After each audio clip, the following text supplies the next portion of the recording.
사도신경으로 신앙 고백 드리심으로 우리 3월 8일 학생부 예배를 하나님 앞에 드리도록 하겠습니다. 전능하사 천지를 만드신 하나님 아버지를 내가 믿사오며 그 외아들 우리 주 예수 그리스도를 믿사오니 이는 성령으로 잉태하사 동정녀 마리아에게 나시고 본디오 빌라도에게 고난을 받으사 십자가에 못 박혀 죽으시고 장사한 지 사흘 만에 죽은 자 가운데서 다시 살아나시며 하늘에 오르사 전능하신 하나님 우편에 앉아 계시다가 저리로서 산자와 죽은 자를 심판하러 오시리라.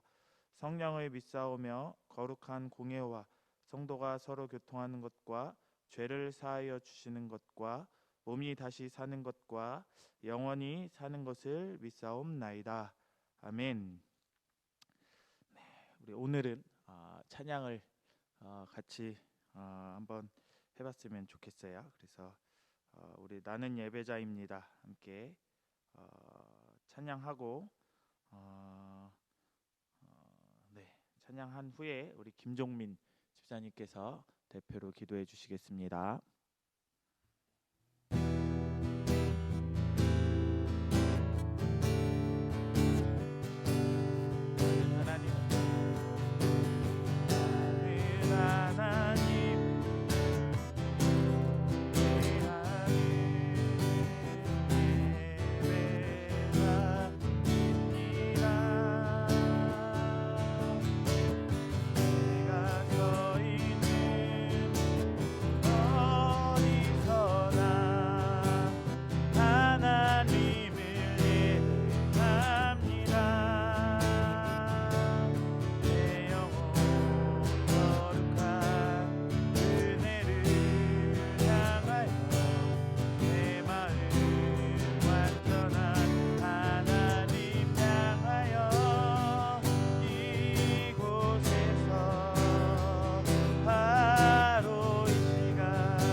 다 함께 기도드리시겠습니다. 저희들의 삶을 이끄시고 주관하시는 사랑의 하나님 아버지, 한 주간 지켜주심을 감사드립니다. 오늘 이 예배를 통하여 주님을 만나고 경험할 수 있는 은혜의 시간 되게 하여 주시고 믿음으로 드리고 기쁘시게 받으시는 예배 되게 하여 주시옵소서. 우리 학생들 예배를 더욱더 사모하고 키가 자라듯 믿음과 지혜가 더욱 자라 삶을 통한 예배자가 되게 하옵시고 코로나로부터 우리 학생들과 일신교회 모든 성도들을 지켜주시고 하루속히 이 사태가 정리되어 함께 모여 예배드릴 수 있게 하여 주시옵소서. 말씀 전하실 강도사님께 성령 충만함과 귀한 말씀 주옵시고 선생님들에게도 교사의 사명을 잘 감당할 능력과 은혜 베풀어 주시옵소서. 예배의 시종을 주님께 맡겨드리오며 감사드리며 예수님의 이름으로 기도드리옵나이다. 아멘. 이 시간 함께 나눌 말씀을 함께 보겠습니다.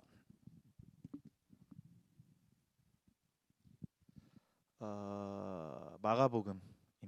우리 지난주에 이어서 마가복음 2장 13절에서 17절, 마가복음 2장 13절에서 17절 말씀 제가 또 봉독해 드리겠습니다. 예수께서 다시 바닷가에 나가심에 큰 무리가 나왔거늘 예수께서 그들을 가르치시니라. 또 지나가시다가 알페오의 아들 레위가 세간에 앉아 있는 것을 보시고 그에게 이르시되 나를 따르라 하시니 일어나 따르니라. 그의 집에 앉아 잡수실 때에 많은 세리와 죄인들이 예수와 그의 제자들과 함께 앉았더니 이는 그러한 사람들이 많이 있어서 예수를 따름이러라. 바리새인의 서기관들이 예수께서 죄인 및 세리들과 함께 잡수시는 것을 보고 그의 제자들에게 이르되 어찌하여 세리 및 죄인들과 함께 먹는가? 예수께서 들으시고 그들에게 이르시되 건강한 자에게는 의사가 쓸데없고 병든 자에게라야 쓸데 있느니라. 나는 의인을 부르러 온 것이 아니요 죄인을 부르러 왔노라 하시니라. 아멘.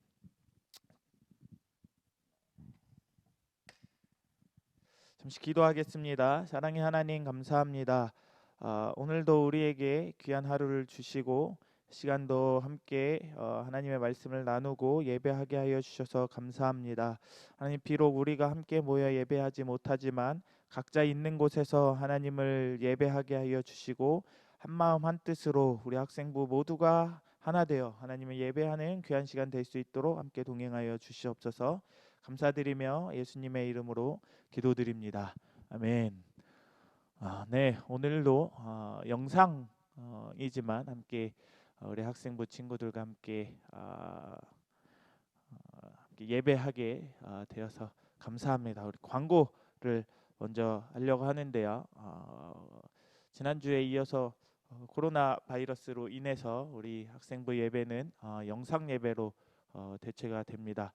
우리 친구들 조금 귀찮으시더라도 함께 영상으로 함께 우리 되도록이면 우리 예배 시간에 1시 반쯤에 모여서 이렇게 이 예배를 드리셨으면 좋겠고요. 그래도 우리가 일주일에 한 번 다른 곳에서 예배하지 못하니까요. 이 영상 예배를 제대로 드렸으면 좋겠어요. 그래서 여러분들이 스킵하지 않고요. 처음부터 온전히 끝까지 함께 예배하는 시간이 되었으면 좋겠습니다. 이번 주 지난주까지 이제 그 큐티 책을 이제 PDF로 드렸는데요. 큐티 책이 없는 친구들은 이제 못 받은 친구들은 우리 선생님들이 그 본문을 이제 사진 찍어서 보내주셨으면 좋겠어요. 그 본문들을 이렇게 사진 찍어서 조금이라도 볼 수 있도록 이렇게 보내주셨으면 좋겠고요. 따로 연락이 있을 때까지 우리 코로나가 조금 잠잠해질 때까지는 이렇게 영상 예배로 이어서 대체하게 될 것 같고요. 만약에 이제 예배가 끝나고 그 코로나가 끝나게 되면 여러분들 선생님을 통해서 연락을 드리겠습니다. 그럼 그때 모여서 함께 예배하면 될 것 같고요. 우리 성경 암송 대회 하는 거 있잖아요. 아직 열심히 준비하고 계시죠? 예, 여러분이 언제 복귀할지 모르겠지만 복귀하는 날 그때 함께 귀한 암송 대회를 진행하려 합니다.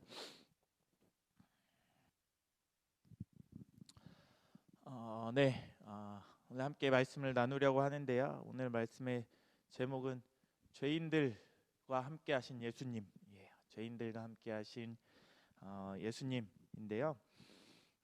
사랑하는 우리 일심교회 우리 학생부 친구들 여러분, 이 세상에는 무수히 많은 공동체와 기관들이 존재해요. 많은 기관들이 있고 공동체가 있고 모임들이 있어요. 그런데 이 기관들과 공동체가 존재하는 이유가 무엇일까요? 수많은 모임들이 있잖아요. 그리고 수많은 기관들이 있어요. 수많은 공동체가 있는데 이 기관들이 존재하는 이유는 무엇일까요? 아마도 공동체와 그 집단마다 목적은 다르겠지만 설립되고 나아가는 그 목적은 다르겠지만 대부분이 어떤 필요들을 채워주기 위해 존재해요. 다시 말하면 여러분, 예를 들어서 함께 설명하려고 해요. 여러분이 다니는 학교는 왜 존재하나요? 학교는 왜 존재할까요, 여러분? 바로 배움이 필요로 하는 사람이 있기 때문에 그 배움을 채워주기 위해 학교가 존재합니다. 또 병원이 존재하는 이유가 무엇일까요, 여러분? 네, 이제 알겠죠, 여러분?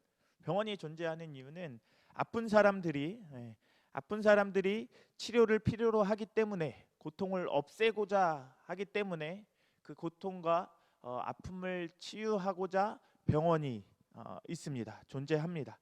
여러 사회봉사 단체들 있잖아요. NGO 단체들이 무수히 많아요. 뭐 우리가 많이 아는 뭐 유니세프, 뭐 월드비전, 뭐 이런 공동체는 왜 존재할까요, 여러분?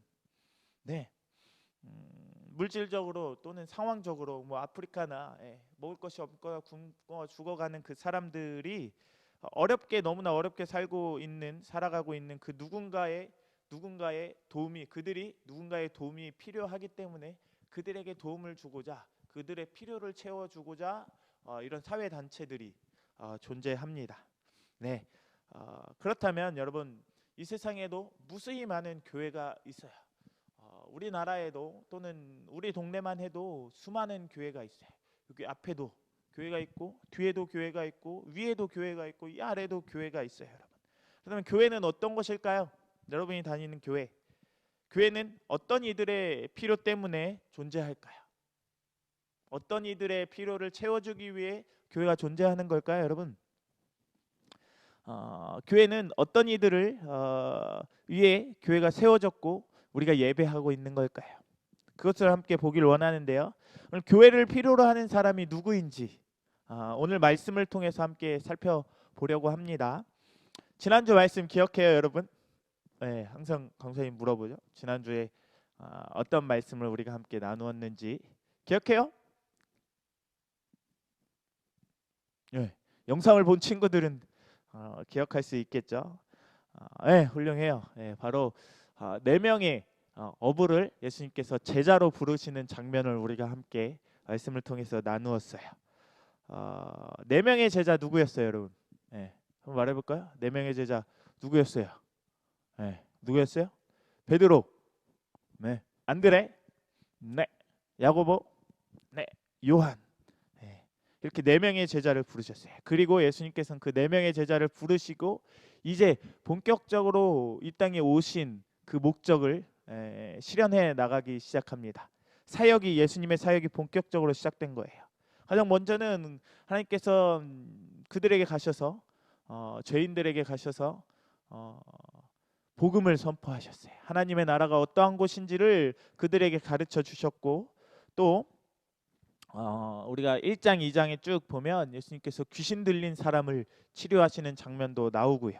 또 베드로의 장모님을 치유하는 사건도 등장하고요. 또 나병 환자를, 예수님께서 죄인 취급받았던 나병 환자를 너희 죄가 사하였노라 하시면서 그를 치유하는 사건이 등장하고, 오늘 2장의 앞부분의 내용은 뭐예요? 중풍병자가 병이 들었는데 4명의 친구가 그 중풍병자를 데리고, 사람이 무수히 많아서 예수님 곁으로 가지 못하자 예수님 계신 곳에 지붕을 뚫고 그를 내려서 치유받는 일들이 나옵니다. 이렇게 예수님께서는 사람들을 고치시고 귀신을 내어 쫓으시고 하나님의 복음을 증거하는 일들을 행하셨습니다. 그 내용이 오늘 본문 전까지의 마가복음의 내용인데요. 오늘은 지난번에 우리가 예수님께서 4명의 제자를 부르셨고 이어서 다른 제자를 부르시는 장면이 등장해요, 여러분. 누구예요? 우리가 오늘 말씀을 읽었죠. 누가 오늘 말씀에 등장해요? 우리 14절 앞부분에 보면 또 지나가시다가 알페오의 아들 레위가 세간에 앉아 있는 것을 보시고, 이렇게 등장해요, 여러분. 그의 제자의 이름은 레위라는 사람이었고 그의 직업은 세리였어요. 세리가 무엇이냐면 오늘날로 말하면 국세청의 한 직원에 속할 거예요. 국세청, 세금을 걷어들이는 일을 한 거죠. 그게 바로 이 당시 예수님 시대 세리라고 불리는 직업인데요. 그런데요, 여러분, 세리가 그 당시에 어떤 취급을 받았는지 알아요? 지금은 우리가 국세청에 있는 사람들 공무원이잖아요, 그렇죠? 공무원이에요. 돈을 많이 벌 수도 있고 안정적인 직업이에요. 그런데 이 당시에 이 세리는 지금의 국세청의 직원과는 다른 상황이었어요. 그 당시에 무슨 말이 있었냐면요. 유대인들 중에는 남자라면 아무리 할 일이 없어도, 아무리 우리가 할 직업이 없어도 이것만큼은 하지 말아야 된다라는 직업 중에 하나가 바로 세리라는 직업이었어요. 왜일까요, 여러분? 왜일까요? 자, 여러분 아시다시피 이스라엘 백성은 예수님이 살아가고 있는 시대에 이스라엘은 누구의 식민 통치를 받고 있었어요, 여러분? 지배를 받고 있었어요. 네. 로마의 압제 속에 있었고 로마의 식민 통치를 받고 있었어요. 이 당시 강사님이 여러 번 설명했듯이 우리나라의 일제 시대를 여러분들이 떠올리면서 말씀을 들으면 도움이 될 거라고 말을 했었죠. 이 당시에 이제 로마에서는 많은 속국들에게 이제 세금을 걷죠. 세금을 걷어서 그 세금을 받아서 황궁에서 그 세금을 이용해서 나라를 운영하는데, 마찬가지로 이스라엘에게도 세금이 부여된 거죠. 그래서 이스라엘 백성들도 그 세금을 내야 합니다. 그런데 이 중간에 세금을 걷는 역할을 누가 했어요, 여러분? 세리라는 직업이 했어요. 그런데 세리는 오늘날의 공무원과 다르게 공무원이면서도 공무원이 아니었어요. 뭐 로마에서 월급을 주지는 않았어요, 여러분. 그러면 이 세리도 먹고 살아야 하잖아요, 여러분. 그렇죠? 매일 이렇게 마을회관 앞에 앉아가지고 세금만 걷는 일을 하면 월급을 받지 않잖아요. 그럼 무엇으로 먹고 살아야 돼요? 그래서 이 사람들이 나쁜 짓을 하기 시작하는 거죠. 본인들도 먹고 살기 위해서 로마에서 부과한 그 세금의 몇 배를 걷는 거죠. 몇 배 또는 두 배 또는 좀 더 많이 걷어서 일정 부분의 로마에서 책정한 세금을 로마의 황궁으로 보내고, 또 일정 부분은 자신의 부로 축적을 하고, 또 일정 부분은 자신 더 높은 자리로 올라가기 위해서 로비하는 일에 썼을 거예요. 마치 그런 거죠, 여러분. 우리나라에 이제 아까 얘기했죠. 일제 시대에 일본이 우리나라의 그 수탈을 더 구체화시키기 위해서 무엇을 세웠어요? 역사 시간이에요, 여러분. 무엇을 세웠어요? 네. 동양척식 주식회사라는 걸 세웠잖아. 그래서 더 우리나라에 대한 수탈이 더 세지고 강력해지고 더 많은 세금들을 걷어갔잖아요. 본인들의 이익을 위해서. 마찬가지였어요. 이 세리들도 참 나쁜 놈이었어요. 근데 이 세리들이 로마인으로 구성된 것이 아니라 바로 자신의 민족들의 피를 뽑아먹는 이 유대인들로 구성되어 있다라는 거죠. 그래서 민중으로부터, 백성들로부터 이 세리들은 엄청난 비난을 받았고 엄청난 욕을 먹었고 죄인 취급 받았어요. 그 당시에 죄인이라는 그 칭호가, 호칭이 이 세리들에게 붙었어요. 이 직업을 가진 사람이 오늘 예수님이 부른 레위예요. 레위. 이런 상황이라면 여러분 그 레위의 마음이 어땠을까요? 물론 정확히 레위의 마음이 어땠는지가 나와 있지 않아요. 그러나 그 뒤에 예수님을 따르는 그 장면을 우리가 유추해 봤을 때 레위의 심성이 아마 이렇지 않았을까요?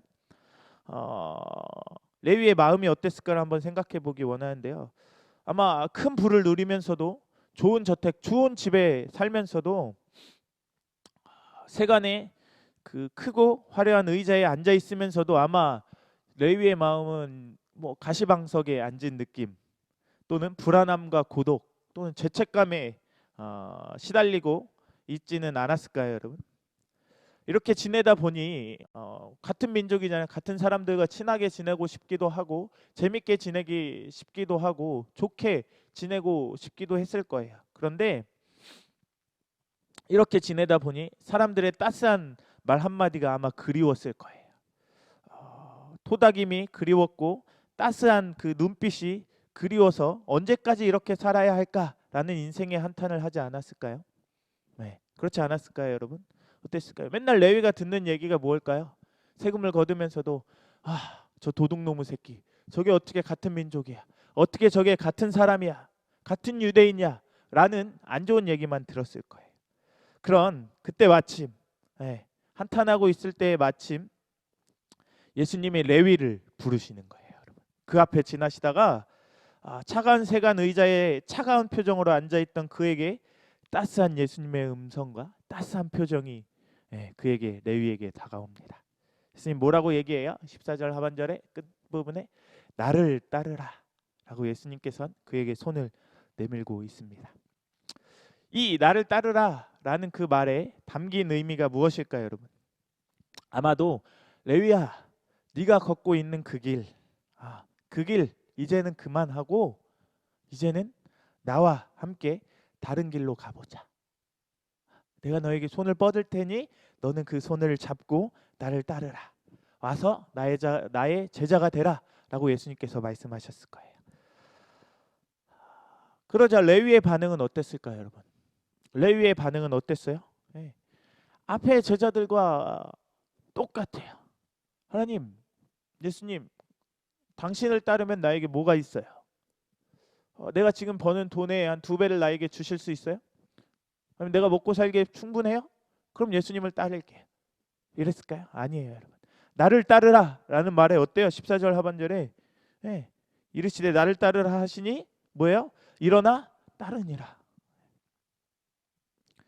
금을 던지는 베드로, 안드레, 야고보, 요한이 그랬던 것처럼 레위 또한 지체할 이유가 없었어요. 레위는 일어나 예수님을 곧바로 따르게 됩니다. 뿐만 아니라 그는 처음 보는 그 예수님을 위해서 자신에게 온화한 말, 따뜻한 말을 전한 예수님에게 아주 큰 잔치를 베풀었어요. 그 본문이 누가복음 5장 29절에 나오는데요. 예수님은 레위뿐만이 아니라 이어서 그 레위의 식사 자리에 더 많은 죄인들, 세리와 죄인들을 불러 모아놓고 함께 식사를 하셨어요. 이 장면을 보고 바리새인들, 흔히 율법교사라고 말하는 이 사람들이 불만을 갖기 시작한 거죠. 어떻게 유대인이라면 어떻게 죄인들과 한 자리에 앉아서 식사를 하지? 저 사람 조금 이상해. 앞에서 여러분, 나병 환자는 뭐예요? 그 당시에 나병 환자, 이전의 상황을 보면 나병 환자는 우리 흔히 얘기했었잖아요. 한센병, 코가 문드러지고 귀가 문드러지고 살이 문드러지는 거. 이 당시의 사회 풍속으로 봤을 때 이 나병에 걸렸다라는 것은 하나님으로부터 큰 죄를 지어서 하나님 앞에 큰 죄를 지어서 하나님 앞에 큰 벌을 받아서 나병이 걸렸다라고 생각한 거예요. 그래서 이 당시에 유대인들은 나병에 걸린 환자를 성 밖에 죄인이니까 같이 살지 못하도록 한 곳에서 모여 살게 했어요. 근데 예수님께서는 그에게 다가가셨다고요. 죄인들, 세상 그 바리새인들이 봤을 때 예수님은 죄인들과 어울리는 사람. 오늘 본문도 마찬가지잖아요. 세상에서 죄인이라고 불리던 그 세리들과 예수님께서 식사하시는 모습을 보자 바리새인들은 화가 나기 시작한 거예요. 어떻게 이럴 수 있지? 이를 못마땅하게 여겼고 예수님께서 이렇게 말씀하세요. 17절 말씀인데요. 그 말씀을 들으시고 예수님께서 뭐라고 얘기해요? 예수께서 들으시고 그들에게 이르시되 건강한 자에게는 의사가 쓸데없고 병든 자에게라야 쓸데 있느니라 라고 말씀하고 있어요. 여러분, 이게 무슨 뜻일까요? 여러분 되게 병원 언제 가요? 병원 언제 가요? 병원 언제 가요? 아플 때 가잖아요. 병원 갈 때 어떤 상태일 때 가요? 보통은 아파야 가잖아요. 물론 건강할 때도 건강검진을 받기 위해서 가지만 그렇다고 그 사람에게 의사가 필요한 건 아니에요. 그렇죠? 치료할 곳이 없기 때문이에요. 치료할 곳이 없는데 병원을 왜 가요, 여러분? 그렇죠? 시간 낭비고 돈 낭비고 걔나 물질의 낭비잖아요. 의사는 이런 아픈 사람들을 위해 존재해요. 그렇죠? 아픈 사람들이 있어야만 의사란 직업이 빛이 날 수 있는 거예요. 모든 사람이 절대로 아프지 않는다라면 만약에 예를 들어서 모든 사람이 질병에 걸리지 않는다라면 의사란 직업이 있을 필요가 없고 없어질 거예요. 여러분, 이것이 바로 예수님께서 이 땅에 오신 이유예요. 예수님께서 필요로 하는 사람들이 있기 때문에 예수님께서 이 땅에 오신 거예요. 예수님은 누구를 위해서 이 땅에 오셨어요, 여러분? 죄인들을 위해서 이 땅에 오셨어요. 죄인을 위해서 사역을 시작하셨어요. 죄의 족쇄에 매여 있고 나도 모르게 늘 죄의 습관에 허덕이면서 하나님을 믿는다고 하지만 죄의 습관을 따라 행동하는 죄인들을 위해서, 죄 같은 사람들을 불러서 다시금 회개시키고 하나님의 귀한 자녀가 되게끔 하시기 위해서 예수님께서 이 땅에 오신 거예요. 따라서 앞에 말한 것처럼 건강한 사람에게는 의사가 필요 없잖아요. 동일해요. 예수님을 믿는 사람 중에 믿지 않는 사람 중에 자신이 의인이라고 말하는 사람들에게는 예수님의 필요가 없어요. 왜요? 그들은 자신이 용서받을 죄가 없다라고 생각을 해요. 형사님이 예전에 성경 공부할 때 그거예요. 인생의 유일한 위로와 목적은 무엇일까라는 거예요. 우리의 인간에게 있어서 그것은 바로 인생의 유일한 위로와 목적은 예수 그리스도를 발견하는 것이에요. 예수 그리스도를 발견하는 것이 우리 인생에서 가장 행복한 일이고 가장 좋은 일이다라고 그 하이델베르크 교리문답은 얘기하고 있어요. 왜요? 근데 이게 여러분 적용되는 사람이 있고 적용되지 않는 사람이 있어요. 봐봐요, 여러분. 여러분들 밖에 나갔어요. 세상 속에 나가고 친구들 가운데 나갔어요. 학교 가운데 있어요. 근데 예수님을 믿지 않는 친구에게 이렇게 얘기해요. 야, 친구야. 너 인생에 있어서 가장 행복한 게 뭔지 아냐? 그건 바로 예수 그리스도를 발견하고 예수 그리스도를 받아들이는 거야. 그게 네 인생에 있어서 가장 행복한 일이야. 그 어떤 것도 비교할 수 없는 거야. 그 친구의 반응이 어떨까요, 여러분? 보통 되게 에? 예수가 어떤 사람인데? 걔가 나한테 뭘 줬는데 나한테 행복해? 나한테 돈을 줬어? 아니면 게임 아이템을 나에게 줬어? 뭘 줬어? 우리 집을 부자로 만들어줬어? 전혀 행복하지 않을 것 같은데? 라고 반응을 한다. 맞아요. 죄가 없다라고 여기는 사람들에게는 예수님이 필요가 없습니다. 오히려 죄인들은 자신의 아픔을 알고 자신의 잘못도 알고 자신의 부족함도 알고 있었어요. 그러니까 그들에게는 의사가 절실했던 거예요. 자신의 아픔을 치유해 줄 사람이 절실했던 거예요. 자신의 힘듦을 해결해 줄 사람이 절실히 필요했던 거예요. 그래서 뭐예요? 마가복음 1장 2장 앞에 내용들을 얘기했잖아요. 나병 환자, 중풍병자, 귀신 들린 자, 열병 환자들 뭐예요? 치유를 받아야 하잖아요. 자신들의 아픔을 치유해 줄 누군가가 필요했던 거예요. 그래서 그들이 예수님을 찾아가게 된 거죠. 그래서 예수님은 이런 죄인들을 찾으시고 죄인들에게 다가가요. 예수님이 시몬 베드로를 찾았을 때 우리가 마가복음에는 나오진 않지만 예수님께서 이 네 제자를 부르실 때에 또 다른 장면이 이제 누가복음에 나오는데요. 누가복음 5장 8절에 예수님께서 물고기를 한 마리도 못 잡고 있는 그 베드로에게 가운데 가서 그물을 던져라 했을 때 엄청난 물고기를 잡잖아요. 그리고 나와서 예수님께서 내가 너희를 사람을 낚는 어부가 되게 하리라. 나를 따르라 라고 말했을 때 베드로가 어떤 고백을 한 줄 아세요, 여러분? 이렇게 고백해요. 나를 떠나소서. 예수님, 주인님, 나를 떠나세요. 나는 죄인이에요. 그러니까 당신 같은 의인이 나와 함께 할 수 없습니다 라고 외쳤어요. 그러자 예수님은 어떻게 하셨어요? 예수님 어떤 반응을 제자들에게 보이셨어요? 아, 그래? 너 정말 더러운 죄인이구나. 아, 어쩐지 너희 냄새나. 아, 물고기 냄새도 나고 죄인의 냄새도 나고. 아, 너가 죄인이라는 건 죄인이어서 내 제자가 될 자격이 없어. 그래, 알겠어, 나 갈게. 이렇게 갔어요, 여러분? 아니에요. 예수님의 생각은 달랐어요. 뭐예요? 아, 베드로야, 너가 죄인이라는 건 나도 알아. 그러나 무서워 말고 나를 따르라. 너를 위해서 내가 왔단다 라고 예수님께서 말씀하고 있어요. 왜일까요, 여러분? 자신이 죄인인 것을 아는 것이 바로 제자의 출발이에요. 예수님을 따르는 사람의 출발이에요. 구원의 시작이 바로 죄인이라는 것을 알고 인정할 때 시작되는 거예요. 예수님은 바로 그런 죄인들을 위해서, 우리 같은 못난 사람들, 우리 같은 못난 죄인들을 위해서 예수님께서 이 땅에 오셨습니다. 그러므로 예수님에게 있어서 죄인은 죄인이 아니었어요. 뭐예요? 죄인은 예수님의 이웃이자 친구이자 그를 치료의 대상이 된 거죠. 사랑과 섬김의 대상으로 섬기셨던 거예요. 그들이 누구라고요? 죄인들이에요. 말씀을 정리합니다. 세상으로 여러분, 세상 밖으로, 여러분 학교 밖으로, 학원 밖으로 눈을 돌려보세요. 내가 싫어하는 사람들이 무수히 많이 있을 거예요. 나에게 잘못을 저지른 사람들, 용서하기도 어려운 사람들이 많이 있을 거예요. 여러분, 그들이 죄인이에요? 그렇긴 해요. 죄인이에요. 맞아요. 죄인이에요. 그렇다면 그들만 죄인일까요, 여러분? 내가 싫어하는 사람, 나에게 잘못만 저지른 사람만이 죄인일까요? 아니에요. 여기에 있는 저와 여기 앉아 있는, 아니 집에서 앉아 있는 우리 학생부 친구들 모두가 죄인이에요. 우리는 근본적으로 통일한 죄인이에요. 오늘 말씀을 통해서 여러분들과 제 자신을 한번 좀 돌아봤으면 좋겠어요. 우리의 삶들을 돌아봅시다. 우리가 의롭고 우리가 거룩해서 우리가 잘나서 예수님을 믿고 예수님을 예배하는 것일까요, 여러분? 아니에요. 남들보다 정직하고 순결해서 남들보다 착해서 하나님 앞에 설 수 있는 거예요? 아니에요. 나나 내 옆에 있는 친구나 나에게 잘못을 저지른 친구나 냄새나는 친구나 공부를 잘하거나 공부를 못하는 친구들이거나 집이 가난한 친구거나 집이 부자인 친구거나 모두가 동일하게 하나님 앞에선 죄인이에요. 모두 주님의 은혜가 필요한 죄인이라고요. 시간 먼저 우리가 죄인임을 인정하는 저와 여러분이 되었으면 좋겠어요. 누군가를 비방하고 너 이거 잘못했어.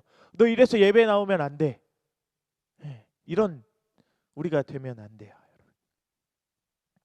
그래서 우리가 먼저 죄인인 것을 여러분들이 인정했으면 좋겠어요. 하나의 예를 들고 말씀을 마치려고 하는데요. 예전에 강사님이 어떤 선생님과 함께 어떤 친구를 이렇게 신방하러 갔어요. 그 친구가 어떠한 이렇게 잘못을 조금 이렇게 사회적으로 저질렀었어요. 네, 그 친구를 만나러 갔더니 이제 그 친구가 되게 반가워했어요. 강사님을 봐도 반가워하고 어떤 선생님을 봐서도 엄청 반가워했어요. 근데 그 친구가 강사님 이제 얘기하고 이제 다시 이제 교회에 와서 열심히 또 예배 드리고 같이 우리가 즐겁게 예배해야지라고 말했을 때 그 친구의 말이 강사의 마음을 되게 뭐라고 할까요? 어렵게 했어요. 어떤 말이었냐면 저같이 잘못을 저지른 사람이 어떻게 교회를 갈 수 있어요? 저같이 못난 사람이 어떻게 교회에 가서 예배를 할 수 있겠어요? 여러분 어떻게 생각해요? 하면서 거기서 뭐라고 얘기했을까요? 네.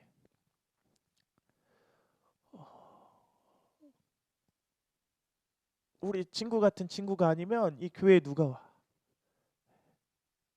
강사님도 동일하게 하나님 앞에 죄를 짓고 잘못한 사람이야. 우리가 아니면 교회가 있을 이유가 없는 거야. 그럼에도 친구가 함께 나와서 교회에서 예배했으면 좋겠다라고 이렇게 말한 적이 있어요. 맞아요, 여러분. 교회라는 곳이 거룩한 사람들의 모임이 아니에요. 착한 사람들만 있는 곳이 교회가 아니에요. 하나님 앞에서 모두가 죄인이기에 잘못한 사람도 나와서 하나님 앞에 회개하고 예배할 수 있는 것이 교회여야 됩니다. 은혜로만 살아가는 병든 자라는 것을 우리 모두가 고백하고 느꼈으면 좋겠어요. 그러한 낮은 마음, 깨닫는 은혜를 주시기를 하나님께 간절히 기도하는 여러분이 되었으면 좋겠어요. 그래서 여러분 지금 매주 예배를 교회 와서 못 드리고 있는 상황이잖아요. 그런데 이런 마음으로 하나님께 기도해서 매일의 신앙생활 가운데 우리를 사랑하시고 용서해 주시고 치료하여 주시는 하나님의 은혜에 감사와 감격으로 살아가는 저와 여러분들이 되었으면 좋겠어요. 오늘도 내일도 모레도 하루하루 삶을 살아갈 때 하나님 나는 오늘도 죄인입니다. 하나님 앞에 죄를 행하는 죄인입니다. 하나님의 은혜가 필요합니다. 하나님의 치료가 필요합니다. 예수님의 긍휼이 필요합니다. 나에게 오셔서 오늘도 치료하여 주시고 나의 친구가 되어주셔서 함께 해주세요 라는 기도로 한 주간도 살아가는 저와 여러분들이 되었으면 좋겠습니다. 기도하겠습니다. 사랑의 하나님 감사합니다. 오늘도 우리에게 귀한 말씀을 주시고 시간도 함께 하나님의 말씀을 나누게 하여 주시니 감사합니다. 우리가 오늘 말씀을 통하여 우리 모두가 죄인임을 고백하게 하여 주시고 하나님 없이는 이 세상을 살아갈 수 없는 존재임을 기억하게 하여 주시고 우리 모든 공동체가 교회인데 이 교회가 존재하는 목적이 죄인들을 위해 존재한다라는 사실을 기억하고 죄인들에게 나아가 예수님이 그러했던 것처럼 그들에게 손을 펴서 그들의 아픈 마음을 만져주고 치료할 수 있는 우리 모든 학생부와 우리 귀한 선생님들 될 수 있도록 하나님께서 함께 동행하여 주세요. 감사합니다. 예수님의 이름으로 기도드립니다. 아멘. 주기도문으로 오늘 예배를 마치겠습니다. 하늘에 계신 우리 아버지여 이름이 거룩히 여김을 받으시오며 나라가 임하옵시며 뜻이 하늘에서 이루어진 것 같이 땅에서도 이루어지리이다. 오늘날 우리에게 일용할 양식을 주옵시고 우리가 우리에게 죄 지은 자를 사하여 준 것 같이 우리 죄를 사하여 주옵시고 우리를 시험에 들게 하지 마옵시고 다만 악에서 구하옵소서. 나라와 권세와 영광이 아버지께 영원히 있사옵나이다.